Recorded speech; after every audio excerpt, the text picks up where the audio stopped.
नमस्कार दोस्तों।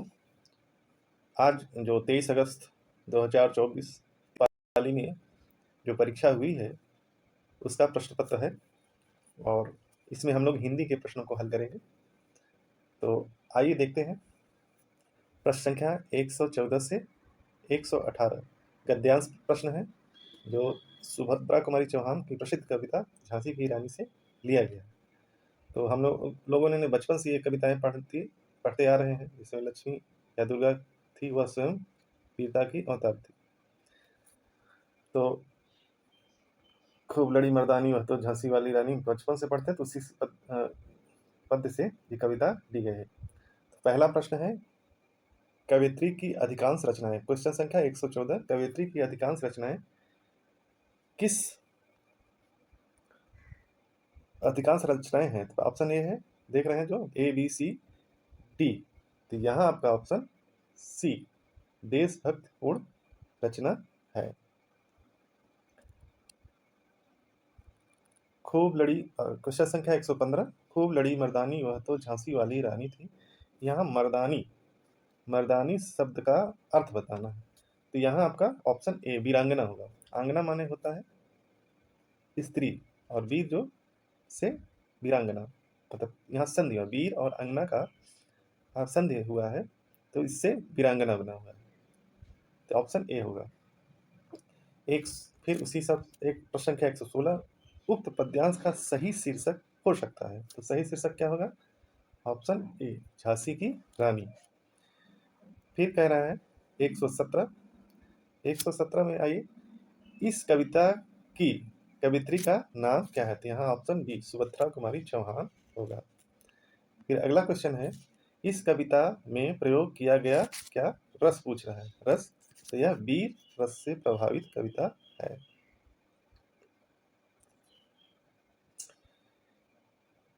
दिए गए विकल्पों में विधुर का स्त्रीलिंग होगा। विधुर का स्त्रीलिंग, तो विधुर पुरुष को कहा जाता है, तो इसका स्त्रीलिंग विधवा हो जाएगा। क्या हो जाएगा? विधवा। ऑप्शन बी सही, 119 का ऑप्शन बी सही होगा।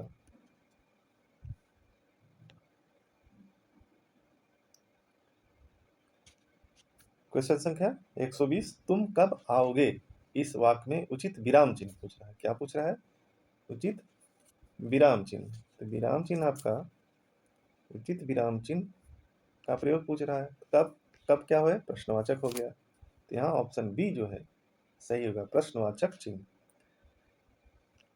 फिर 121, 1987 में मगध कविता के लिए साहित्य अकादमी पुरस्कार किसे दिया गया है? तो श्रीकांत वर्मा जी को दिया गया है 87 में। 122, निम्नलिखित में कौन सा विशेषण है? तो यहाँ आपका निपट जो है ये आपका विशेषण है। निपट का शाब्दिक अर्थ हुआ नितांत अकेला, मतलब अकेला। फिर अव्यय के कितने भेद हैं? अव्यय के क्वेश्चन संख्या 123, अव्यय के भेद हैं, तो यहाँ आपका ऑप्शन बी 4 में कौन? आपका क्रिया विशेषण अव्यय, संबंध बोधक अव्यय, समुच्चय बोधक अव्यय और विस्मयादि बोधक अव्यय है। तो अव्यय के कितने भेद हैं? 4, ऑप्शन बी सही है। री वर्ण का उच्चारण स्थान, और क्वेश्चन संख्या 124, री वर्ण का उच्चारण स्थान मूर्धा हो जाएगा। क्या हो जाएगा? मूर्धा।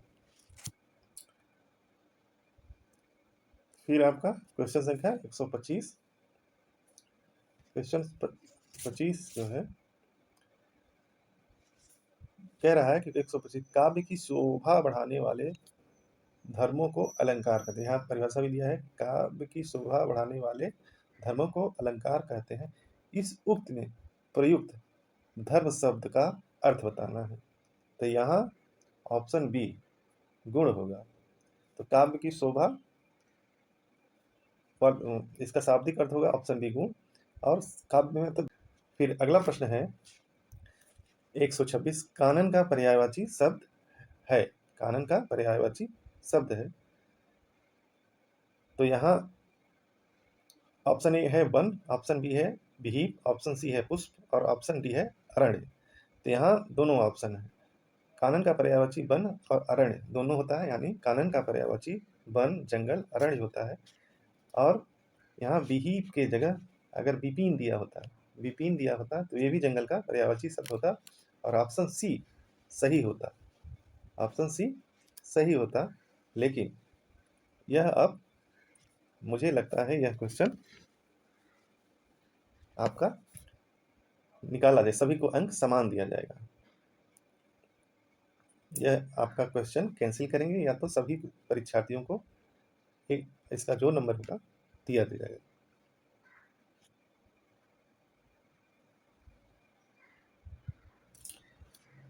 क्वेश्चन संख्या 127, कृताकृत में समास है, कृताकृत में समास है।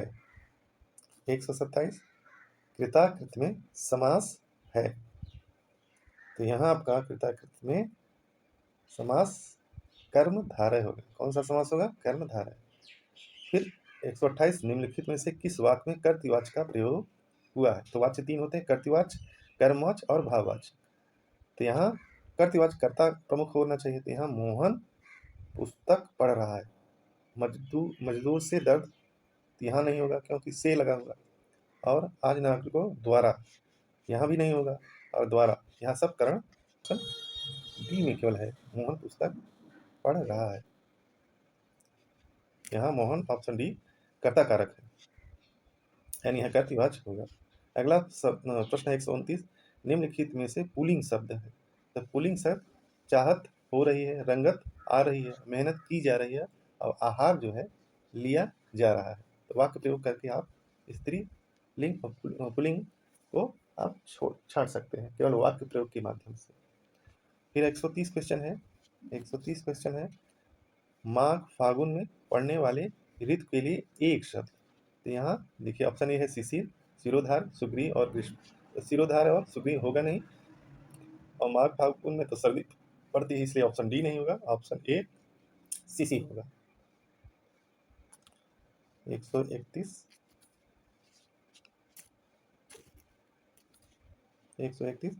आपका अभिज्ञ शब्द का समभिन्नार्थक क्या है? समभिन्नार्थक शब्द है, तो यहाँ आपका अभिज्ञ मतलब ज्ञ माने जानने वाला, अभि माने होता है विशेष।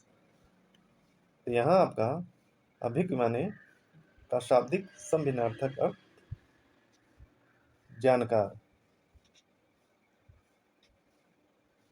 होगा। 132 चीप की दावत कहानी के रचनाकार भीष्म साहनी होंगे। फिर 133 निम्नलिखित में से कौन सा अर्धविराम का चिन्ह है? तो अर्धविराम ऑप्शन डी होगा। इति और इति शब्द युग्म का सही विकल्प चुनिए। तो यहाँ इत माने समाप्ति, इत माने समाप्ति, तो किसी ऑप्शन में समाप्ति नहीं है, इसलिए ऑप्शन ए जो है समाप्त और बाधा वाला ऑप्शन सही होगा। अगला सवाल है 135। तो 135 में निम्नलिखित में से वाक्य शुद्ध रूप का चयन कीजिए। शुद्ध रूप का चयन करने के लिए कह रहा है, तो यहाँ मैं गाने की कसरत करता हूँ, ये तो होगा नहीं। ऑप्शन बी है मैं गाने का अभ्यास, तो यही ऑप्शन बी है आपका, मैं गाने का अभ्यास करता हूँ, यही आपका ऑप्शन सही है, बाकी सभी अशुद्ध हैं।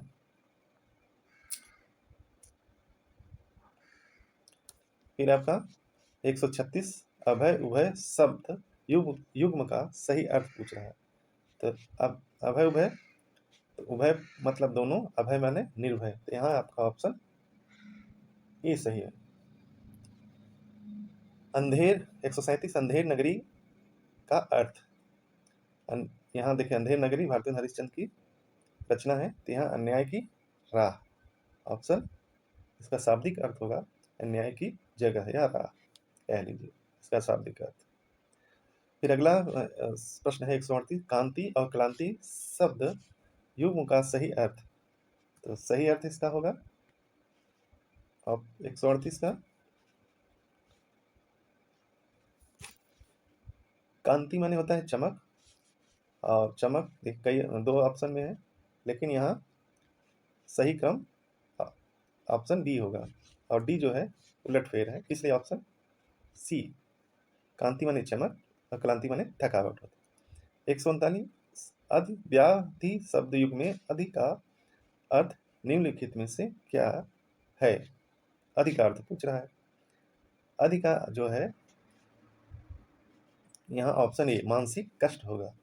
फिर पूछ रहा है आपसे 140 त वर्ग त वर्ग की ध्वनियों का उच्चारण स्थान है। तो यहाँ आपका ऑप्शन बी त थ ध न, ये दंत वर्ण है, दंत वर्ण है। त थ त वर्ग की सभी ध्वनियां दंत वर्ण है।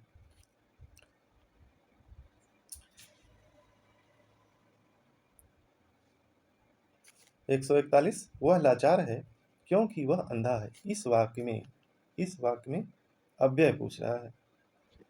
तो यहाँ आपका अब वह लाचार है क्योंकि वह अंधा है।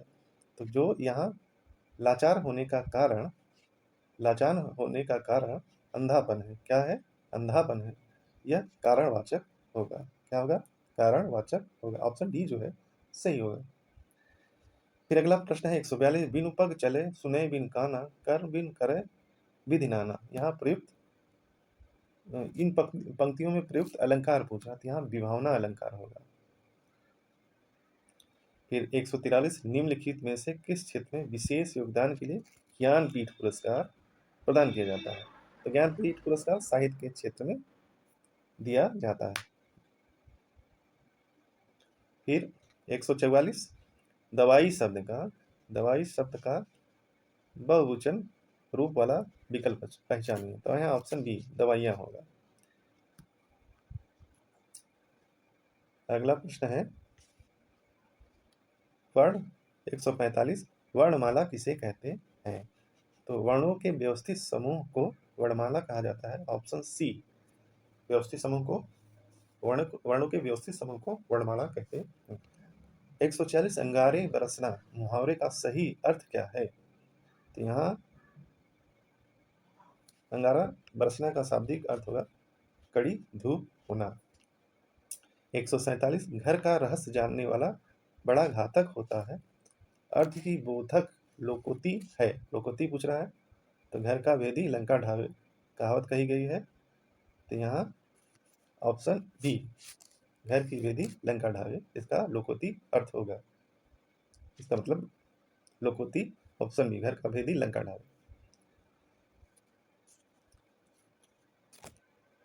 अगला क्वेश्चन है निम्नलिखित 148 निम्नलिखित में से विशेषण शब्द है। तो बहुत आसान क्वेश्चन है। ऑप्शन सी सुंदर होगा। 149 प्रश्न मुझे बारिश में भीगना पसंद नहीं है किस सर्वनाम का उदाहरण है? तो किस सर्वनाम का उदाहरण है? ऑप्शन ए है उत्तम पुरुष, ऑप्शन बी है प्रथम पुरुष, ऑप्शन सी है उत्तम प्रथम पुरुष दोनों, और ऑप्शन डी अन्य पुरुष।